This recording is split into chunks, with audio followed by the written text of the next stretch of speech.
Considere um submarino como uma casca metálica esférica oca, ó, com uma casca metálica esférica oca, tá? Então não vai ser o submarino tradicional. Não é aquele que você está acostumado a ver em desenho. Assim, né? Falou para considerar ele assim, né? Casca metálica esférica oca, capaz de atingir 1.000 metros de profundidade em alto mar.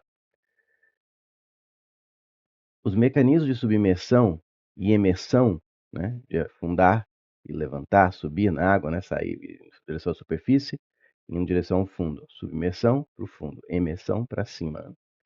Consistem em deslocar água para dentro e para fora de um compartimento do submarino, respectivamente, né? Quando eu quero submergir, quero afundar, eu deixo entrar água.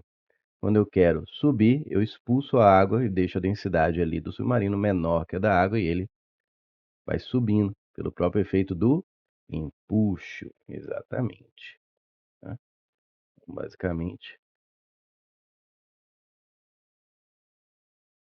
como se eu tivesse um compartimento aqui,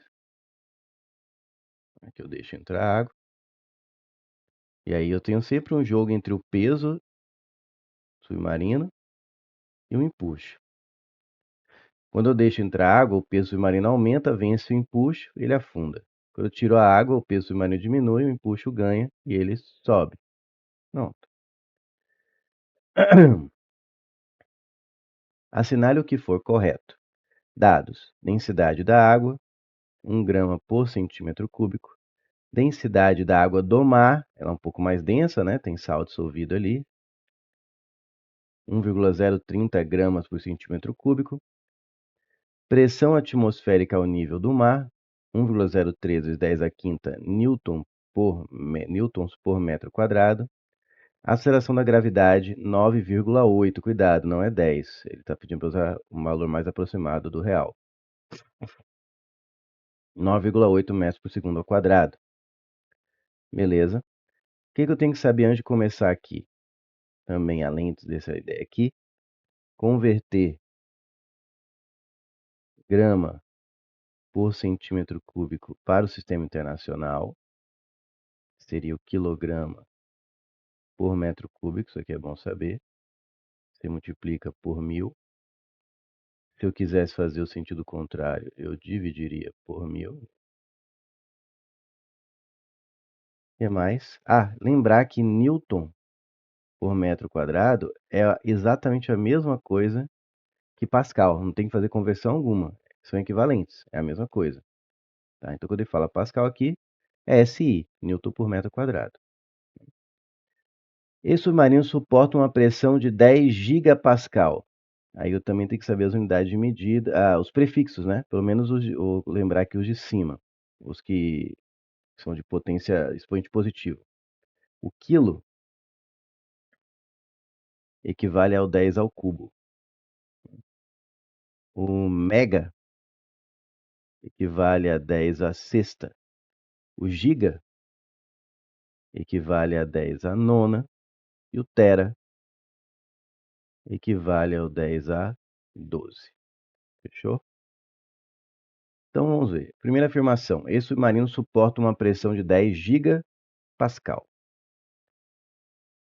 A pressão máxima que suporta é quando está na profundidade máxima. Por quê? Tem a pressão hidrostática, que tem que lembrar aqui também. Ela é dada pela densidade do líquido, vezes a gravidade, vezes a profundidade, que seria a altura da coluna de água que está em cima de você. Ou seja, quando você afundou na água. Então, quanto mais fundo, maior a pressão. Então, a máxima é aqui no 1.000 metros. Então, vamos calcular. Só que a pressão total é a pressão, que aqui ele fala pressão. Então, vamos calcular a maior possível, a absoluta, que é a pressão atmosférica, né, que está pressionando a água para baixo, mais a hidrostática, quando ele está a 1.000 metros. Beleza? Se ele quiser só a hidrostática, ele tinha que falar. Ele falou pressão, então é tudo. É a soma. Porque quando eu estou no líquido aqui, né, estou aqui embaixo d'água, eu tenho a pressão atmosférica aqui. E ela sim comprime e influencia quem está no fundo. A água não é rígida para bloquear. Ele realmente você recebe essa pressão extra, além da hidrostática. Só que a hidrostática, pela profundidade, acaba ficando bem maior que a atmosférica, mais por 1000 metros. Pressão atmosférica, 1,013 vezes 10 a quinta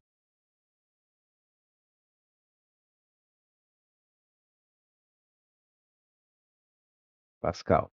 Eu deixo assim, que Newton por metro quadrado é Pascal, então já está em casa. Mais a hidrostática, que é a densidade da água, só que ele está no mar, né? Ele está em alto mar. Então é a densidade da água do mar, cuidado. Então é 1,030. Só que eu tenho que converter, como eu quero em Pascal, eu tenho que converter para quilograma por metro cúbico. Então eu multiplico por 1000. Então, vezes 10 ao cubo,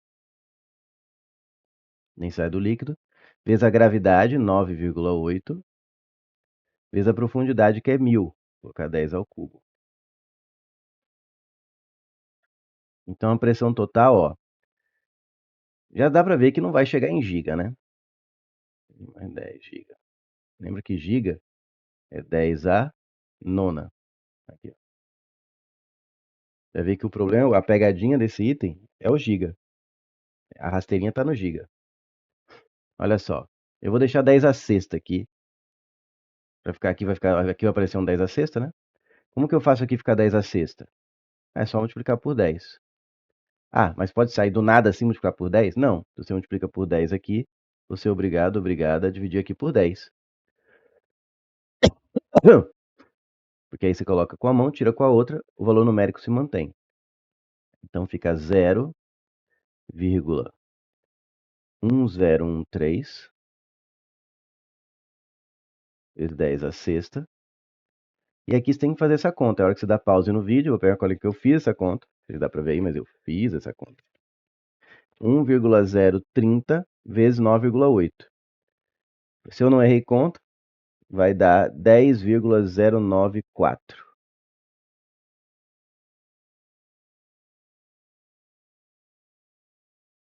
vezes 10 a sexta. Tá vendo como tá tudo 10 a sexta? Agora basta somar a parte numérica na frente do 10 a sexta e mantém a potência. É como se fosse tantas maçãs mais tantas maçãs. Eu tenho 2 maçãs mais 3 maçãs, dá 5 maçãs. Então, como aqui é tantas vezes o 10 a sexta mais tantas vezes o 10 a sexta, basta somar isso aqui vezes o 10 a sexta. E essa soma também dá pause aí, faz, ou faz de cabeça. Aqui eu vou usar minha colinha. Não queria errar, espero que eu não errei errado a conta. 10,1953. Lembrando que aqui, ó, tem 3 casas decimais, aqui tem 4. Na hora que for somar, tem que colocar vírgula embaixo de vírgula. 1953. 10 a sexta. Então a pressão total, escrevendo bonitinho agora, escrevendo com notação com prefixo, é 1953 megapascal.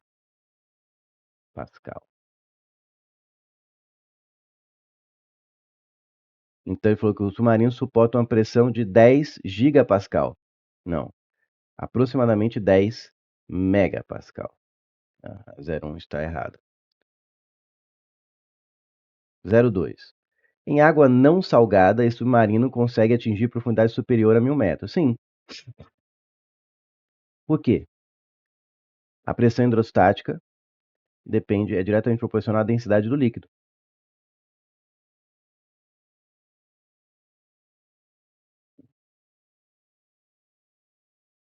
O submarino é projetado para aguentar uma certa profundidade da água do mar. A gravidade não muda. Se a densidade diminui, a pressão hidrostática naquela mesma altura diminui. Então ele consegue descer um pouquinho mais. Ele consegue descer um pouquinho mais. Vamos dizer que a pressão hidrostática que ele suporta é um certo valor. Vou fixar aqui. E vamos isolar aqui a altura. Vai ficar a altura, a profundidade que ele consegue chegar é a pressão hidrostática dividido pela densidade do líquido vezes a gravidade.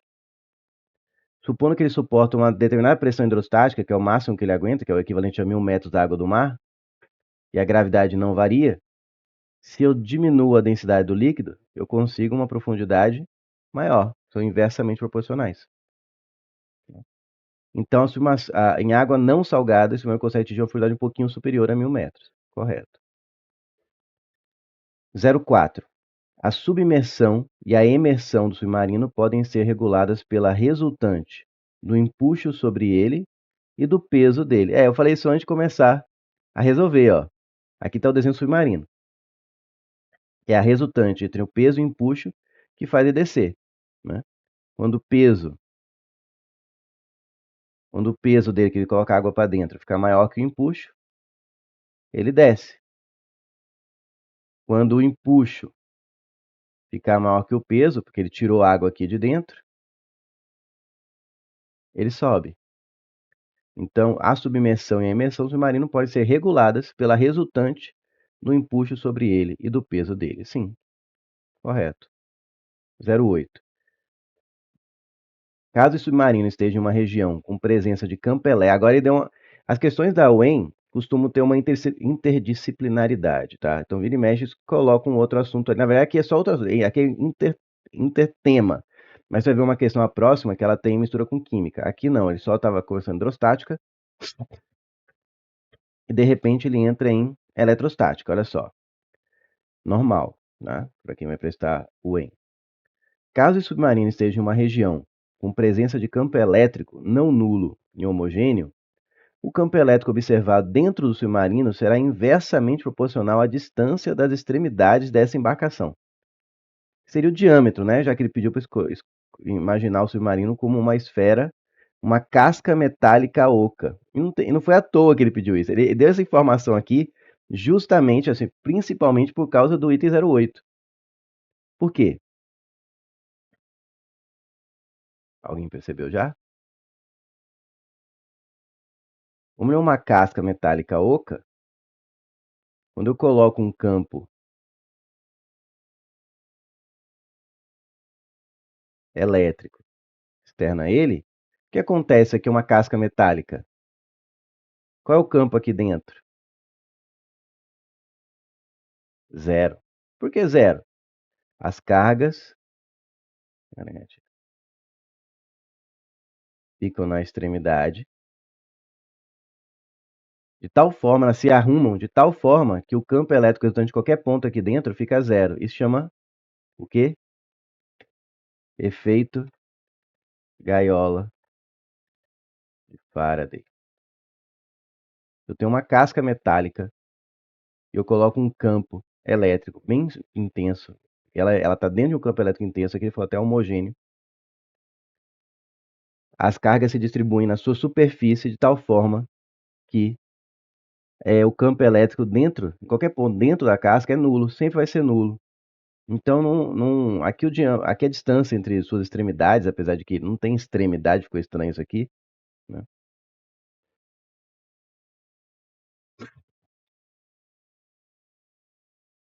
Vamos supor que, tudo bem, o submarino anda nessa direção, e as extremidades são aqui, é o diâmetro, pode imaginar assim. Mas é estranho uma esfera ter extremidade, mas enfim.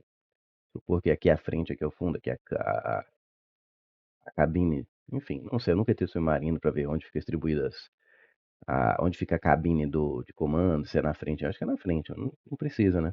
Enfim. De qualquer maneira, é inversamente proporcional. Não é inversamente proporcional. Aqui, ó, o campo elétrico observado dentro do submarino será inversamente proporcional à distância. Não, ele vai ser sempre zero. Aqui está dizendo que quanto maior a distância entre as extremidades, o campo elétrico vai ser menor, né? O radar submarino será inversamente proporcional. E não é, ele é sempre nulo, ele é constante, porque é uma gaiola de Faraday. É uma casca metálica esférica oca, né? Então a 08 está errada. Então o erro é constante, igual a zero. E 16.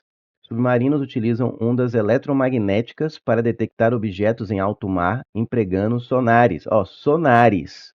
Sonar é onda eletromagnética. Aqui já entrou ondulatória.